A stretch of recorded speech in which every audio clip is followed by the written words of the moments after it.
aw kiteno no kusu hagna nyimulla hana e gambana ko tur kullemme wala casquette kita hala khiri ni ke numéro 06 50 74 12 50 langna jama fallenka 00 336 50 74 12 50.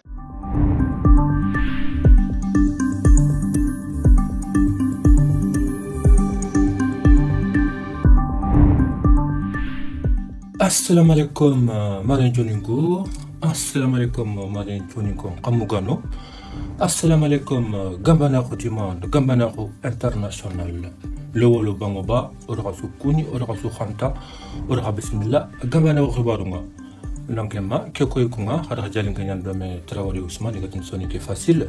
Donc, Lenkini, Nankema, Al-Khamsania, avril, Kaso Ntamundo Filo, 2018. Donc, au début de la catégorie, quelqu'un au fait que lancement y a qu'une haya, film nous qui fallait rini. Voilà. Donc, titre fondant Kenya, Nankema, Hai, Nankema, Tonton Simbarba Barenga, Ital de Ferraï, Mogul Fokon Hadanga, Kenga. On a Gilhaïa, on a Daga, on a Gilmali, voilà, c'est ça. On a Daga, Nankema, Kumbandao Nkonga, iti Gambana Horomonga, et Golo Horo de Berdonanga, pour que Debeke Monju Munafa. Voilà, on a gri Kumbandao, on a eu mon paga, Nankema Norsotwa, iti association Kasape Gali Donanga, Nankema Gassikido, Gulnyanga, Hakembatenga, donc à Kenton BIT, Mogodaha, Mermetokadanga, Sonic Nekea. Voilà, on a dit Radio Gambana, il invitation qui est lancée site Ninkama, Nanti, Imula, demandant un kefia, on a radio qui blandi. Beaucoup de fonds de Konongaya, on a dit on a daga, on a kema, site Kurumbo Beneguni, Gambana, site Kurumbo Beneguni, on a kema, ado Fokaso Beneguni, Gamanyo de Toninko, beaucoup de Foko, Bako Kongaya. Voilà, Kunduniani, Maramu, on a kema, quantité Ninga, au Fairono, on a kema, film Nukiman en Macha. Comme on Kébé, titre nous coulons le procès à Kai. Donc, Tonton Simbaraba, comme Haïmga Tumoro Kébé, à Getinta Romahantaru, Get Keose Roye, Keose Kumaru, Anankema, à Debenga, à Debentongan, Nahali, Ga Mali, il faut que Take, Anankema, il get embargo la Kama, Ribalenga, à Diofe Hai, Wat Damintoku, Anankema, donc Ribalenga Yamoube Hai, Tonton Simbaraba, il a le roi Lemutu à gagner. Donc, aïe merandi, ojoningar katoya, aga no, nkanya no danga. Donc, usuna tonton Simbaraba, aga baka nahali, aga genye khaya, anankema, aga utahalo mongenye, usuna tarinka, domer, on a famille kita, golenga. Tonton Simbaraba. Salam alaikum Gambana ou Nahali. Alors, Gambana ou international, Gambana ou Rukanskou, Ningazumamana. Gagné Kachukube Gambana ou. Asukomante ande mfeto gama na halba mfeto asukomante ngani kachuko lobo ngandi kitlengi kutu kachu ndi kutu ndi free parce que nti nkene kani ndrapo no tunga kamunya yankana ndrapo ki an ko maga pour alla ndema ndrapo ngala ut kamu lenki kajoka tumu 4 mois avril tout le monde a un drapeau à l'autre comme Kasombo Kimbaka. Alors, Kasoka Tamundo Kruagabroke. Un drapeau qui est bongi Agabangabrou. Alors, les gens Tamu Kasson Kra. On n'a la diagunda lenki. Favor maladiagunda lenki. Lenki Kasoka Tumu, Agame ventre de Juma, Okuma Sali lenki. Lenki Juma Omasali. Ore Kenya mine. Khai gendarmerie ka onyano nyakwa ndo iga tukuberenga du horo du marano onya sanorenga lenki juma ko sallo lenki yo gollenga wullenga min non tagade gollem bono lew ndi ndra pangut kamu ndirin tangure ndampi kam tre kam ngeni kama anya ka to ngeni kama la ka faka da ko ko atalla nto do film ka tourner mi ko film tourner or tourner anyi melenkia lamber go len kama kasu filli arbito siklenki lambaro ko ngal sedi wadmen gendarmerie am gamu kebe gi maka gendarmerie ko rek ko njojo na wanki njojo o debugume na wanki njojo ko ngal mi ngakana mo be tinke simbara band ko aga wanki nin ketta ko no o jun kama na halin ko kube gari ngari kube konfoke na hal khaya soro ko nakati ndisu ko fe khaya agale fu wanki 3 kebre adu su kriya ngita ko adi wanki njojo gambana ko kana latika koron jogoto o ka kille ba lakilla faran kille o ka kille be ke faran sunan quoi ala dia gunda lenki ala dia gundi ya gel na haligar lenki wotoni filli asfaka de pareme wotoni sikki ifa ko reme il kumija o kube gede lenki gambana ko soro mo sikki ban bes nke ndo bubu dembele adef sen jallo o musiki banani yikun turonti kampantu nama garu kanti kampantu wato sik fa ko soro igari please kube gari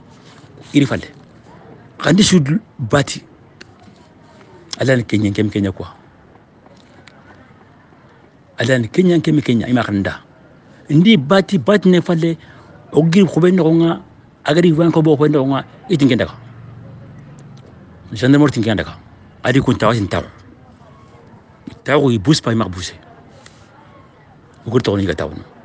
ko ma tinda garda vi la lerbane ay leru filli ala tanji committee me garda vi kiane ko ron jogoto gamana batte tongo batte ala tongo de mana ni xawalere ndiga mon campagne kia arini ngwele kata tabani quoi o sikande gambana ko na hali tusru khaya nyana simbraba ko ngindo kantan du tena kha tusru korna me de ma duaw koron dogoto gambana ko ma décourage koron dogoto o do la kilay me koron dogoto ya ga dumbi anti akarna khasufil dobyo sikki na hali funda na hali tienti mu kle na hali fofu dam na hali mbo so tu khani melenki am fo to dinga ndin kore dan courage ndi ko ngene tenti len fa mi le fa da xamni mi yagu ya ñagu ke mi yagu ya ñagu angam sembe mako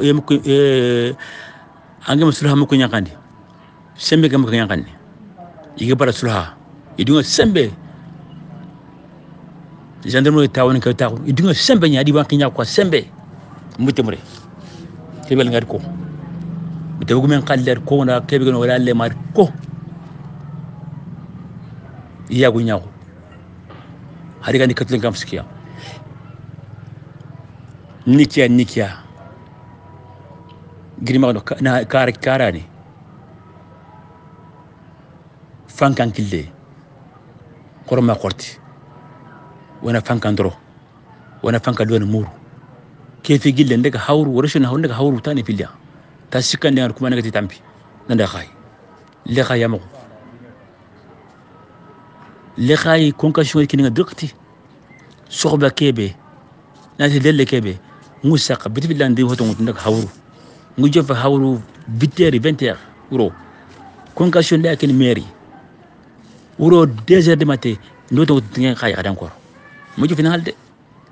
maire ngay lekre maire ni concussion direct rega depo na halde guma da soba arab zan kota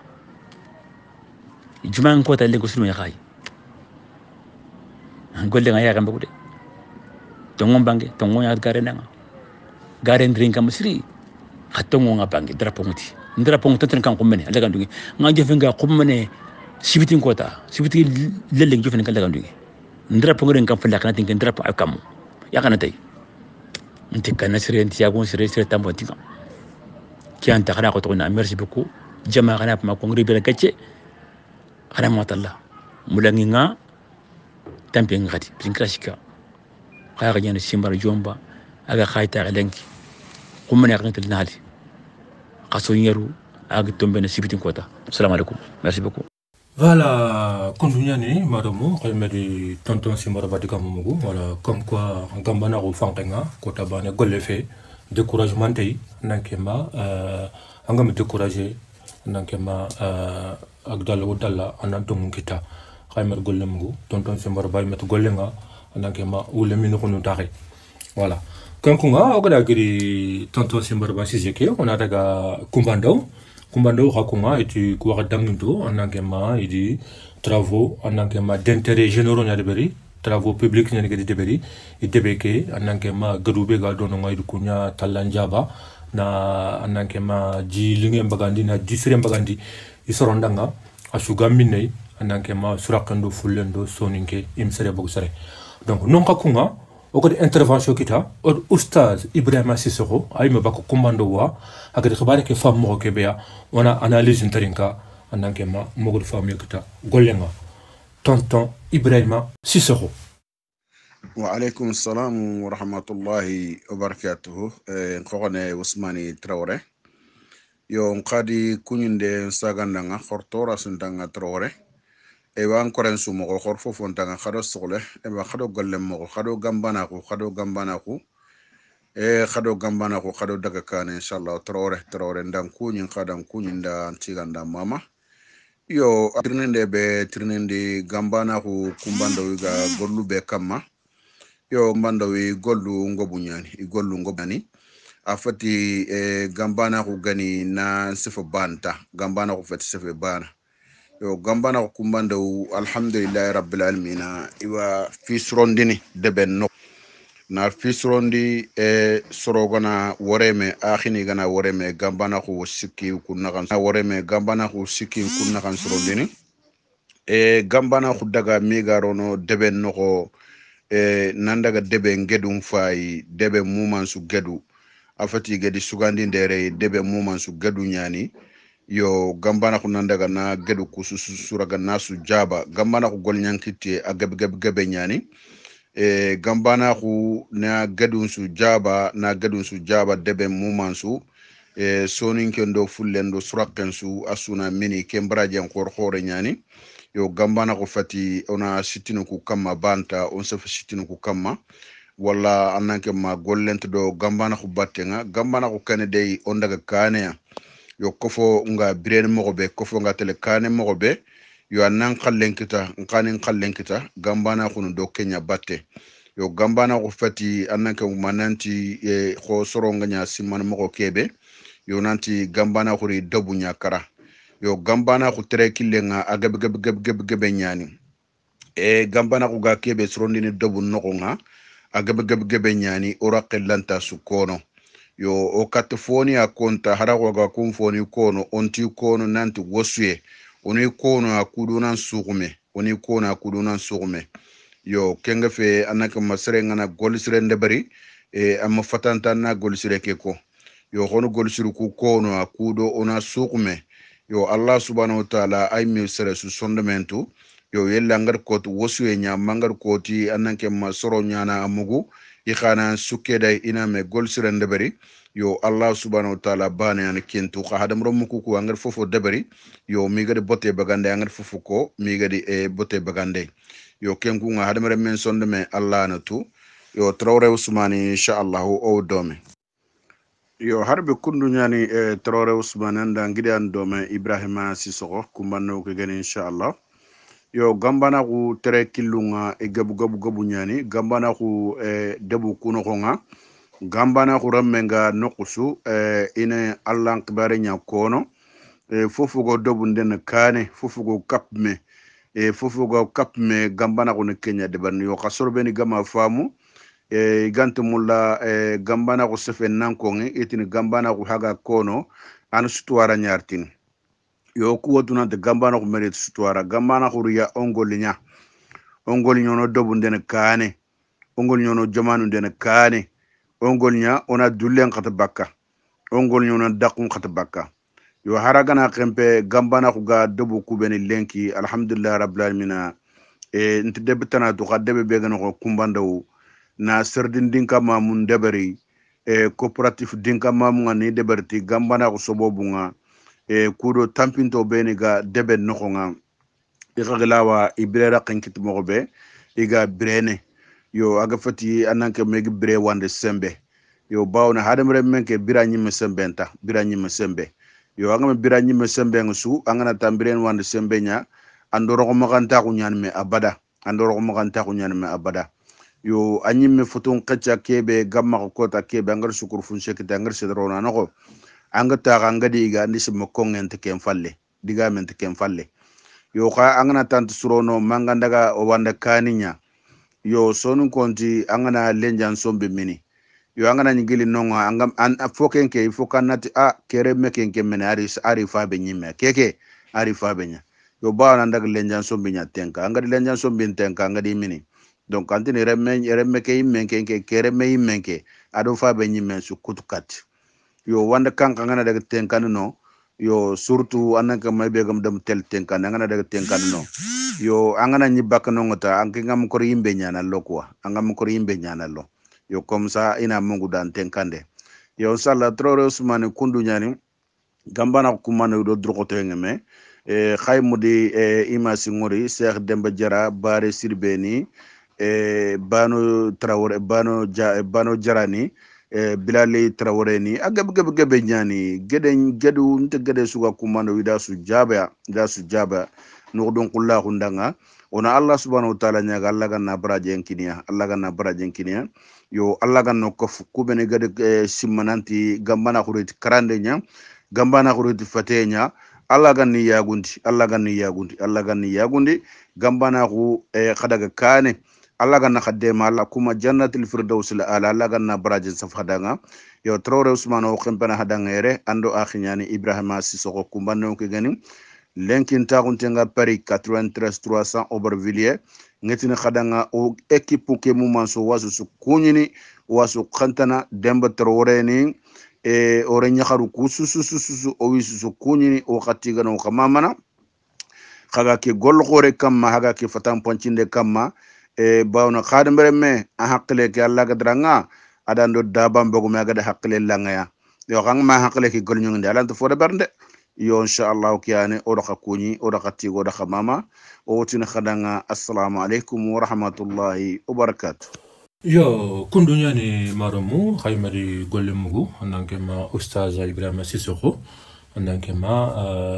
gambana ko sympathisani gambana ko ngor golube de berdononga ça veut dire que gambana ko ça fait pas ne fait sitini gambana ko golnya nga khaya dobu ko ngonga voilà Kiani, donc odi Oustaz Ibrahima Sissoko au moment ado tonton Simbaraba odi soumama et intervention voilà on a gri on a kema kumbanda on a fait un P4 noir chotwa donc noir chotwa it ko wadi dangin to kunga on a kema association yugani bureau kasape yugani on a kema BIT atona BIT bureau international du travail bureau kasape aduna moment du bureau kasape nyani bureau khorinya ne kasikdo anakema golnyanga no hakembatenga donc it kunyali no shoto kunga donc gari no shoto ido no shoto association ko be ga dononga idi su tardo me idi masala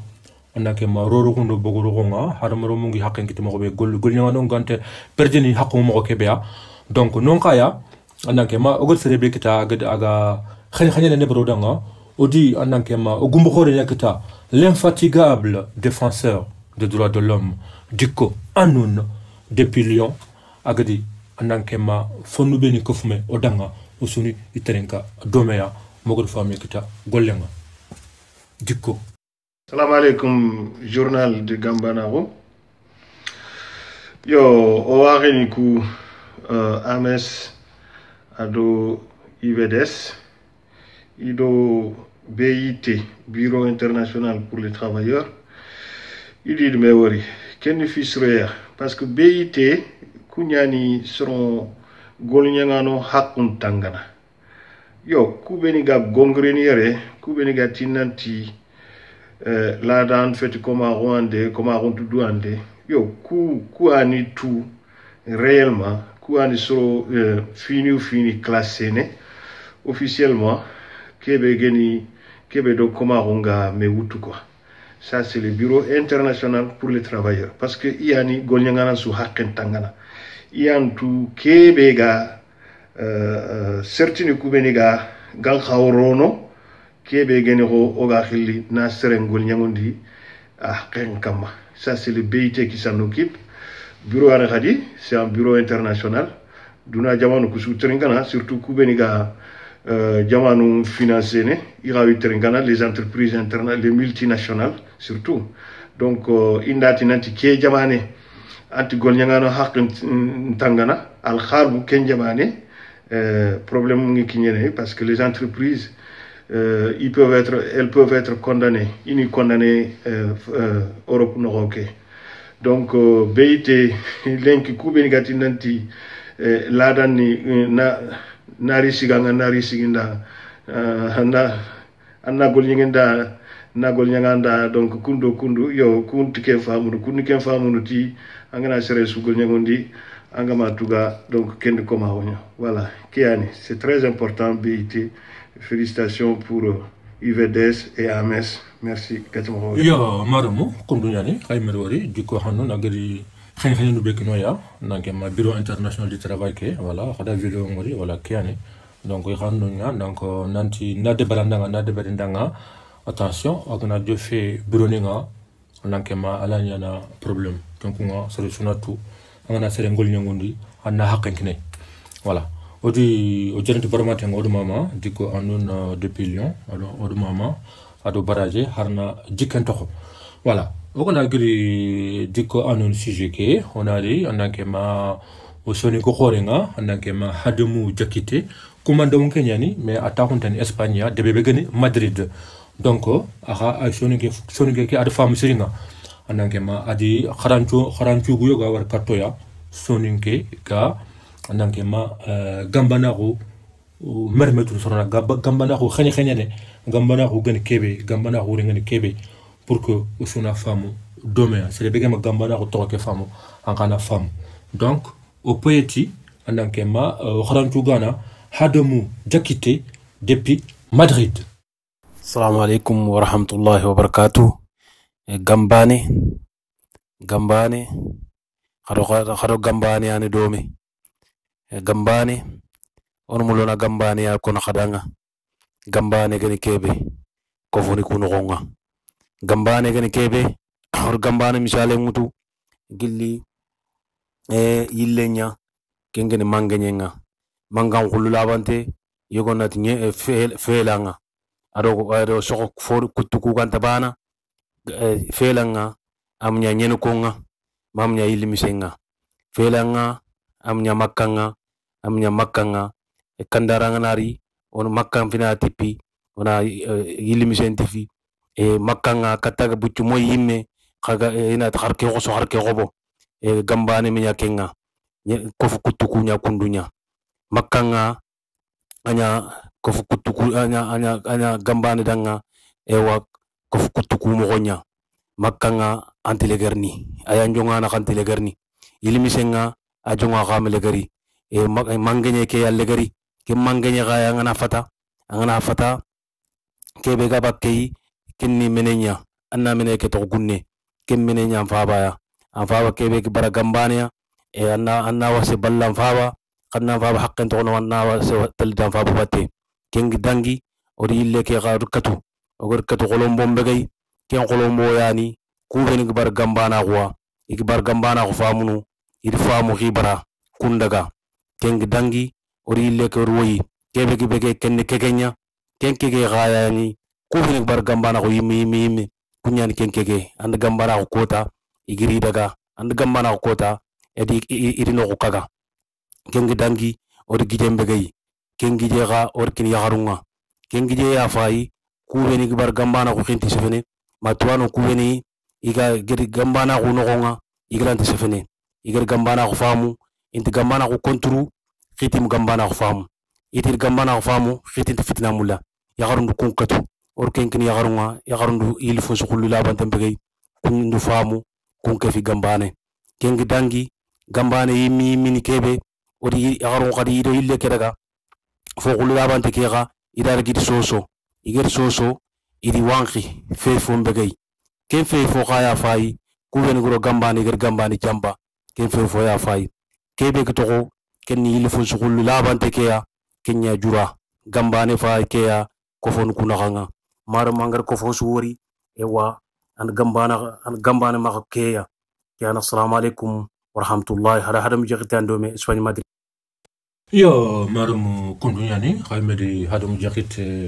so onanke ma kharanjo ngori wala comme quoi onanke ma gambana hu talani ku shwan ngal fofo shumuru angni gambana hu nokonga wala otini o kapalema ado menyange hadum jakite ana mama harna jikento ko voilà ogna giri nanke ma Madrid ya onoy mum paga onanke ma Paris khadi donc comme khagatu mo be gambana ko gadi publicité qui berondi pour gambana radio voilà gambana radio kunga nankema golnyanga no ngai mais tani kuma ko ndanga nankema yogoni tani ndima ga émission de beren donc autre publicité que ron ya pour que sorobeni disponibilité ngi maga on a mais ko fona media ma har sele be gananya lere bana ga ma wala 30 minutes ga maga anga kat émission de beren danga gambana radio nga odam bismillah na do dana masala do me onako émission nga de beren mo ko kebe voilà kundunya togor kerondi wacen katanke ngo taxunu o yallan ko musurundu ku parce que golnyanga tuga sere danga mais quand même soufan khanata pour que gambana ko gawurgin mo be pour que o sugatel kane mo kebe radio gankat marchen mo be radio ganta aganto kurnu o gankata a marchandini 24/24 o ga émission de berni gambana ko radio no ko inshallah o andanke ma sumpuno khatin terengana o allan ko musurun terengana kubeni tangi maka e gankata o demana e gamulina le kofoya ina bismillah mabrukan khellanya ga gambana ko anake ma radio voilà donc ogna giri gambana ko radio ke publicité nga onari anake ma foy kurumbo bene guni site kurumbo bene guni kunga andanke ma gambana ko gros debu nokonga aganya andanke ma tsunami nga donc godum ko tanke nandanti tiabon ko ngadi situnguni tiabon ko ndi situnguni andanke ma IVDS yaharu ngadi gambana ko nguni IVDS yaharu mama irana andanke ma administratrice nga andanke ma ado andanke ma dahaba fofana serbe ganam linallo IVDS yaharu andanke ma ngambana kunga donc kunga kunni Mauritanie tiabu kenga Mauritanie kenga donc IVDS kunni tiabu plutôt tiabu Sénégalia gambana ko tiabu Sénégalia ni les femmes d'IVDS kunni Mauritanie ngonon kunga andanke maha sere sugule forono anganya jamane su sere Allah yorono anga gambana ko trekilen ke galinga ndanga Allah yorono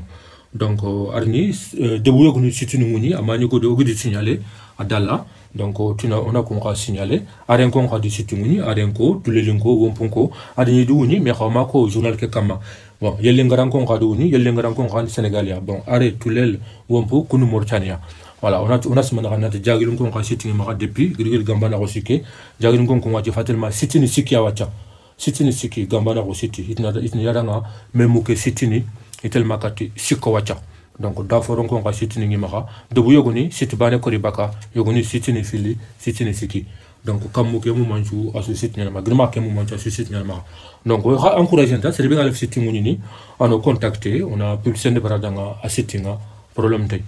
inshallah o demain voilà kemana dangi katoga au journal